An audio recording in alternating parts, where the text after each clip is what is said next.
We have two massive pieces of news for Tesla. One is a 4680 breakthrough potentially, and the other one is a massive Megapack order. This is the single largest Megapack contract Tesla has ever received. Year to date, Tesla deployed 13.4 gigawatt hours of energy storage globally, and this order alone is 15 gigawatt hours. So no wonder James describes this order like this. In Q2, Tesla had a massive Megapack deployment spike, and this order alone equates to approximately 165% of the Q2 deployments. Now I suspect we will see more orders like that, and this particular order is going to be deployed over multiple years. Most of it will be deployed by the end of 2027. It should be about 4,000 Megapacks. Morgan Stanley predicts that selling 10,000 Megapacks is equal to selling 1 million vehicles in terms of profit. Just doing some rough math, it should be equal to about 400,000 vehicles sold by Tesla. I mean, the order that was just placed here and the profit that would be generated from it. It's like, imagine if Tesla had another whole quarter to make extra profit. Here are some specific details about this project. Seems like everything will be fully deployed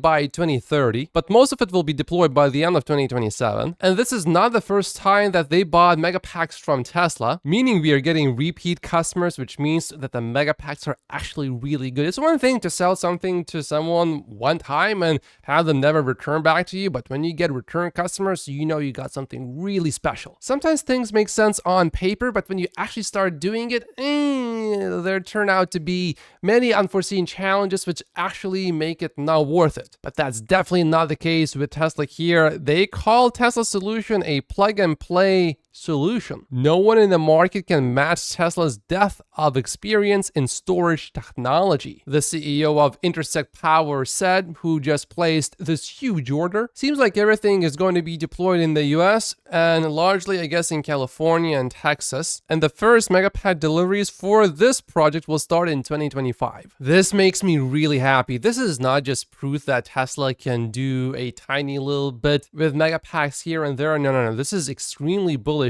for us long-term Tesla stock investors. This will be remembered as a pivotal moment in Tesla's history, specifically about Megapacks. What I also really like about this business is that you can have these huge waiting lines. For 10 years now, Elon Musk has been saying, if energy density and price are good enough, the demand for energy storage is virtually infinite, and we are approaching that point now. And with the Megapack factory in China to be completed in 2025, things are looking good for Tesla. But today we have more good news. We have another report claiming that Tesla is about to solve the dry-coated cathode. And this report is from China, so we are hearing about this from multiple different sources all over the place, making this actually a lot more likely to be true. 2 days earlier, I reported that Tesla this month had this breakthrough where the team was able to successfully produce a one-off battery with the dry manufacturing process only. And now we are hearing this. According to the article, this one is from China, the short story is that the dry-coated cathode machines kept breaking because the cathode material is harder than the anode material. Each time that happened, there was 45 days of downtime. The simple solution was to replace the equipment, but that required capital outlay for new equipment, and I imagine that must have been really expensive, because why otherwise Tesla hasn't done that yet? Naturally, Tesla was trying to be innovative and tried to find workarounds. However, they finally decided to upgrade the equipment from new suppliers. That aligns with other reports I've seen. Reports The Limiting Factor, who I find to be the best source about batteries specifically. So now we have 3 or 4 sources saying the same thing about the dry cathode coating process, that it's solved and it just needs to be scaled. Of course, as we know, scaling is grueling and it could be a year until we actually get a cell and can confirm. But just so you understand how big of a deal this is, if Tesla really can make this happen, it means that Tesla will be able to produce batteries cheaper than it currently gets these batteries from suppliers. This would make Tesla's EVs cheaper. This would make Tesla's Megapack business even more competitive. Getting this right is not crucial to Tesla, but it is a nice bonus if we can get it. Hopefully we don't need to wait for a whole year to confirm this, and hopefully Tesla confirms it on an earnings call, but The Limiting Factor expects Even that would be at least a quarter or two away. Either way, that's lots of positive news, and every rumor and report we have seen is that the cell team at Tesla is optimistic about finally fully delivering the fully dry-coated 4680. To which Bradford replied with, "So you're telling me there's a chance 4680 may be able to scale massively? What do you think the Tesla economist would do?"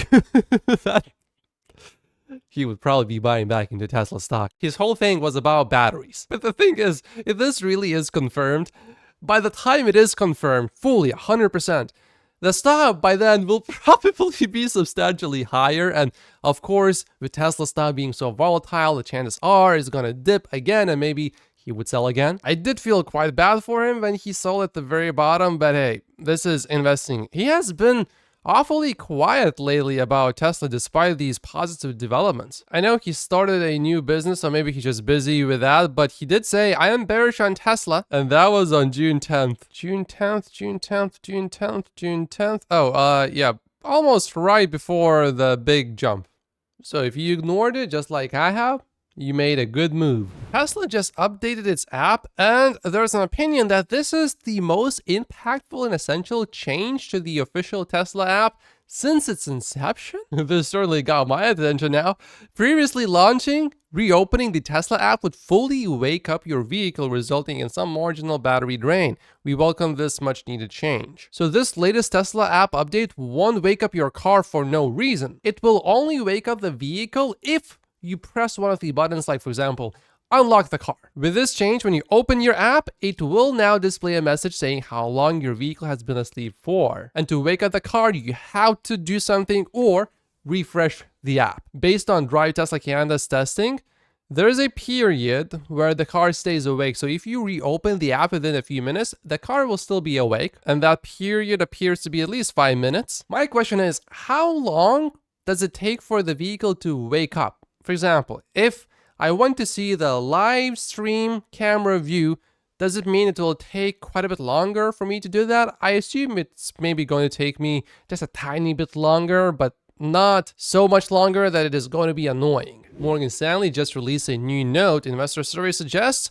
high volatility, and they put more value on Tesla's AI than the EV business over the next 12 months. AI is seen as a bigger driver than EV by 2 to 1. Nearly evenly split views on 12-month forward stock price performance. Time to think about MP4, Master Plan 4, which may take on new alter significance depending on US election outcome. My take is Tesla has done incredibly amazingly under liberals in the US. It has done even better under conservatives. Whoever gets elected, I believe Tesla in the long term will do incredibly well. And if these $7,500 tax credits get removed, it will only help Tesla in the long term by increasing its market share in the US, but in the short term, of course, it will hurt sales. But because only Tesla can make massively profitable EVs, Tesla would actually benefit with subsidies being removed. But sure, if you are only looking at the next 12 months,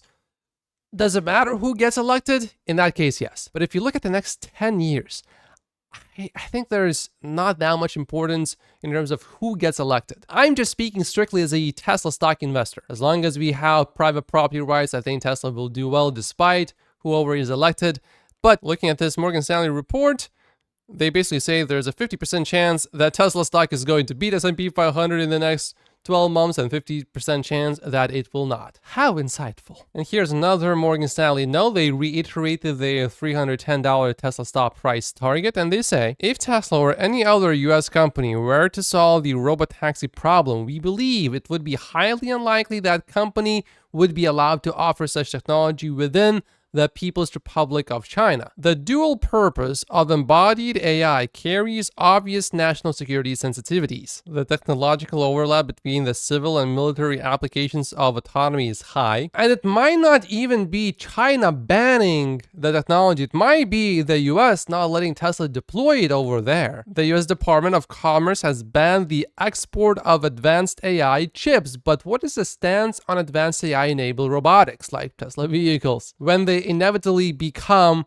capable of full self-driving? I think overall Morgan Stanley has a point, but with the Chinese government actually buying Tesla vehicles, which by the way are made in China, which makes it an easier selling point because all the people employed by Tesla in China are Chinese. From what I recall from my memory, Tesla only has something like 200 people in China that are not Chinese working for Tesla. So that's almost nothing. So while Morgan Stanley certainly has a very good point that FSD maybe will not be deployed in China, what we are seeing right now is sort of counterintuitive, and it does not support that narrative. And remember that the CEO of Tesla is Elon Musk, the man that has done the impossible over and over again. But for Tesla to easily 5x from here, Tesla does not need to deploy FSD in China. The European market is massive. The US market is massive. So we don't have to have China, but if we do have it,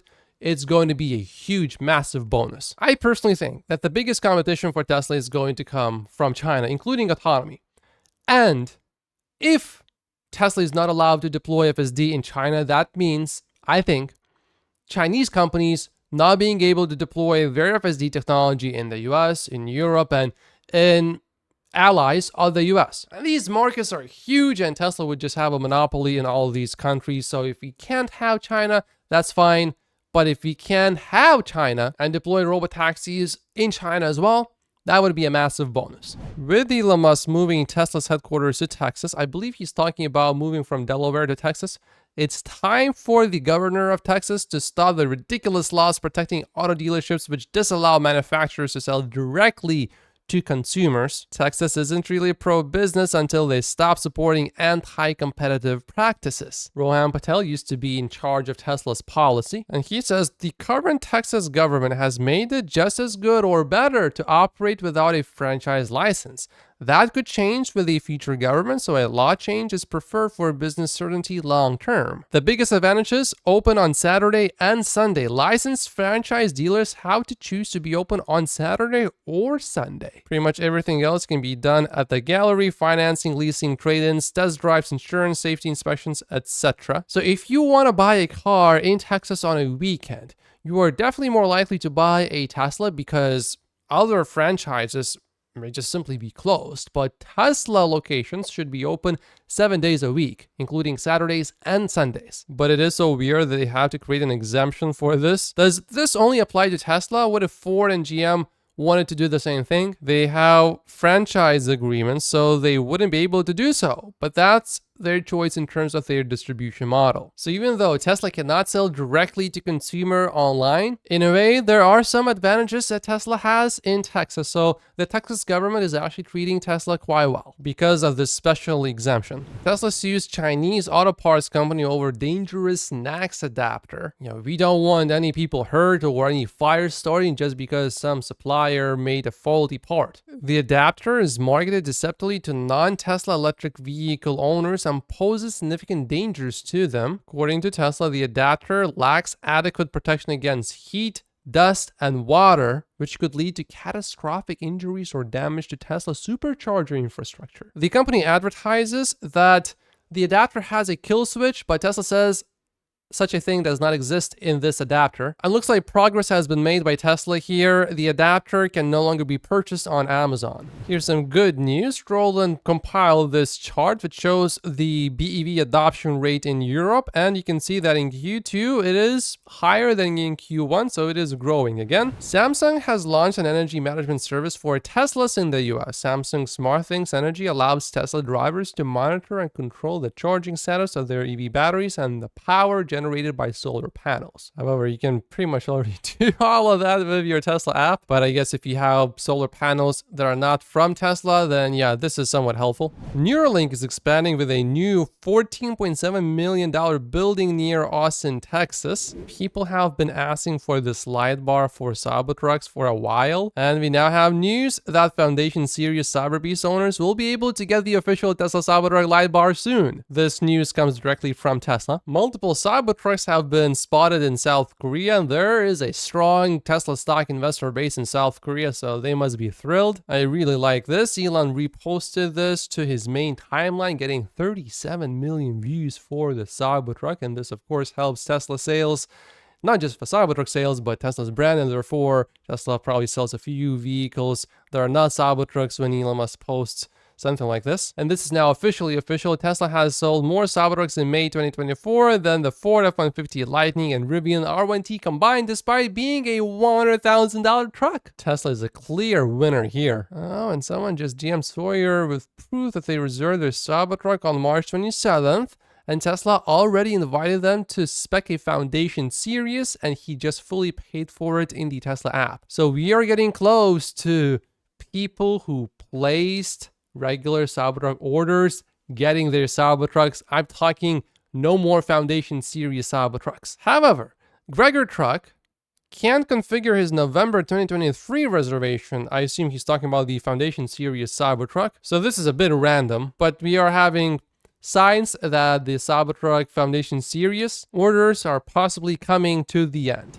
Whoa, I haven't seen this before, but this is insane. A U-Haul truck driving the opposite direction drifted into the lane and crashed head-on into a Tesla Model 3. If she wasn't in a Tesla, likely she wouldn't be with us anymore. Elon clarified again that Cybertruck FSD releases with 12.5, which also finally merges with city and highway code. Bill Gates was just on TV and he had a few words to say about Elon Musk. I've talked to Elon recently.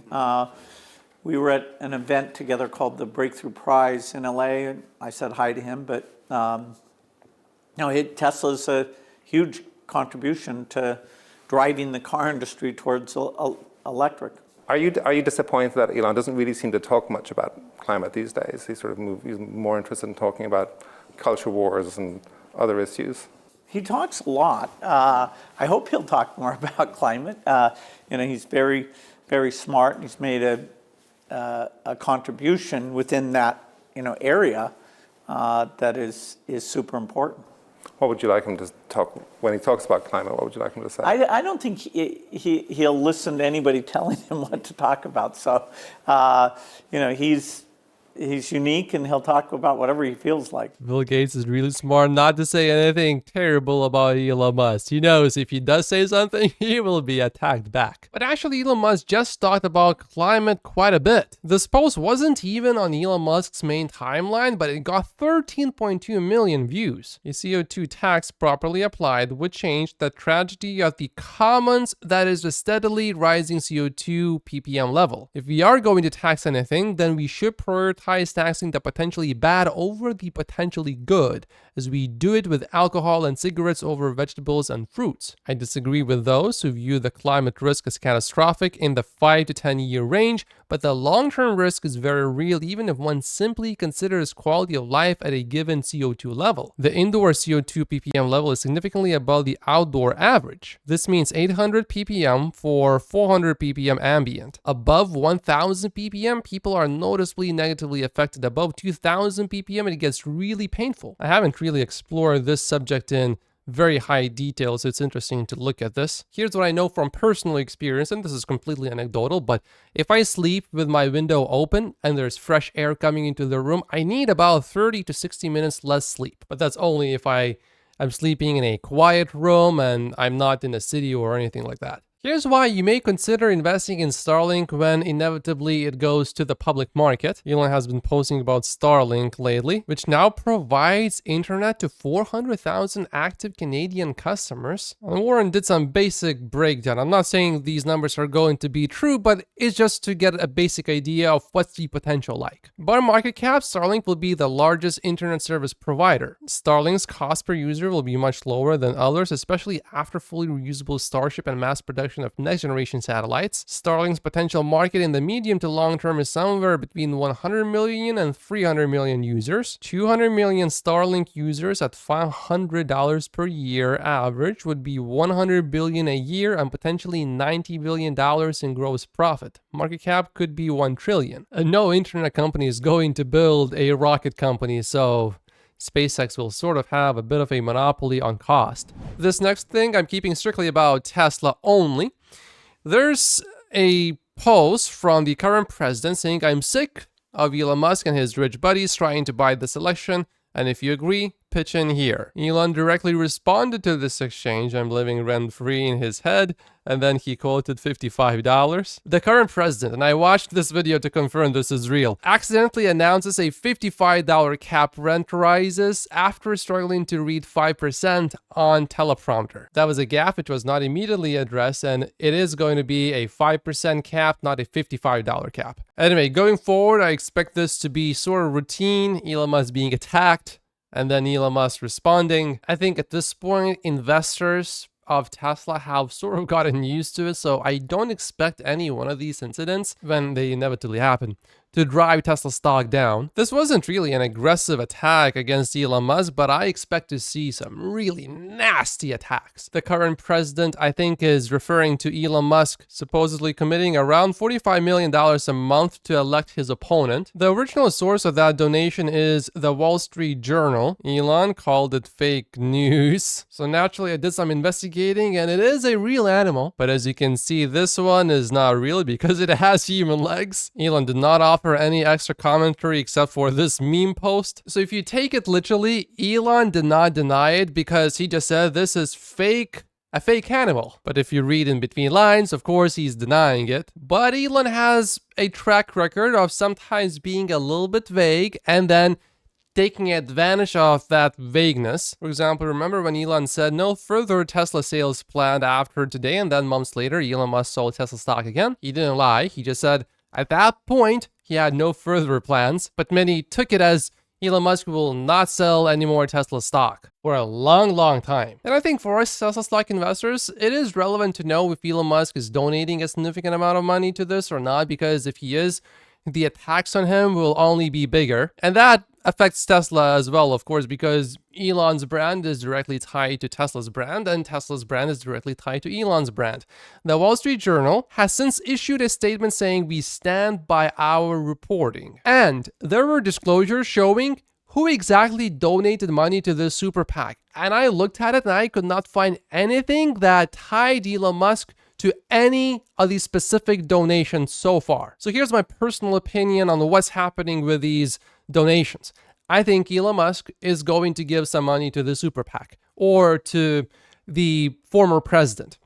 However, I think it has not been given yet, but it will happen. When I look at this, it's completely up to interpretation. It could mean it's fake news. It could literally mean it's just a fake animal and this report is not fake. It could also mean that the amount is not correct. Maybe instead of 45 million a month, Elon pledged 1 million a month or 10 million a month or 20 million a month. Either way, it could be justified for Elon to post this and say it was somewhat fake news. Elon Musk is being vague here, and I think that's on purpose. Anyway, that super PAC donated around $15 million to the former president in the recent weeks. So if Elon really donated over $40 million, it will be super obvious and the records will show it. That's it for this video. I uploaded a new video on Patreon. It's about politicians' honest take on corruption.